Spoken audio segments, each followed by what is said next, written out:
કાંકરેજ તાલુકાના ભદ્રેવાડી ગ્રામ પંચાયતના વિકાસના કામોમાં ભ્રષ્ટાચાર થયો હોવાની તપાસ કરવા માટે ઉચ્ચ કક્ષાએ લેખિત રજૂઆત કરાઈ.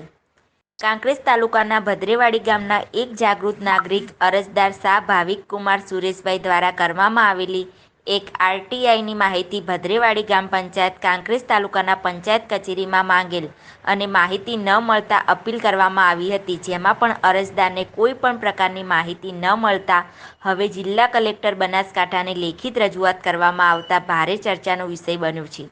જો કે અરજદારે બનાસકાંઠા જિલ્લાના કલેક્ટર કચેરીને લખ્યું છે કે કાંકરેજ તાલુકાના ભદ્રેવાડી ગ્રામ પંચાયતમાં સરકારી ગ્રાન્ટ બંધ કરવા તેમજ વર્ષ 2018થી લઈને 2024 સુધીમાં આચરવામાં આવેલ ભ્રષ્ટાચાર બાબતે તાત્કાલિક કાર્યવાહી કરવામાં આવે તેવી લેખિત રજૂઆત કરવામાં આવી છે.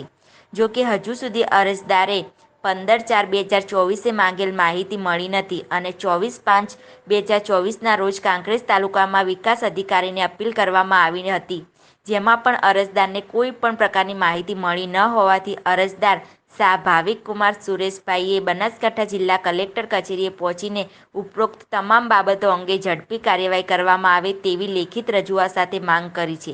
જેમાં સૌથી અગત્યની બાબત વિશે વાત કરીએ તો ભદ્રેવાડી ગ્રામ પંચાયતના તલાટી, મંત્રી અને સરપંચ સાથે કોન્ટ્રાક્ટરની મિલીભગતથી કામોમાં ભ્રષ્ટાચાર આચરવામાં આવ્યો હોવાના આક્ષેપ કર્યા છે. બાબુજી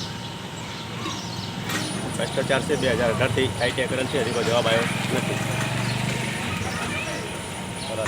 રસ્તાનું પ્રોબ્લેમ છે, ગારા માટે વર્ષોથી માટી નખાવા કરની માટી પણ કોઈ જવાબ આવતો નથી. ભ્રષ્ટાચાર વિકાસના કામોમાં ભ્રષ્ટાચાર કર્યો છે. જ્યારે અરજી કરેલી છે કે તલાટીને ગ્રામ પંચાયતમાં અરજી કરે છે, જ્યારે કોઈ નિર્ણય આવતો નથી. તાલુકા પંચાયતમાં કરેલો, જિલ્લા પંચાયતમાં કરેલો, કોઈ જવાબ આપતું નથી ક્યાંયથી. એમાં મિલી ભગત છે, ધારાસભ્યોની હોય કે કણું પીઠબર છે, એ ખ્યાલ નથી આવતો. કોઈ માહિતી આપવા માટે તૈયાર થતું નથી.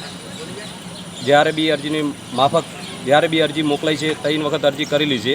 2018થી 2024 સુધીની આરટીઆઈ કરેલી છે, પણ ત્યાંથી કોઈ જવાબ મળતો નથી.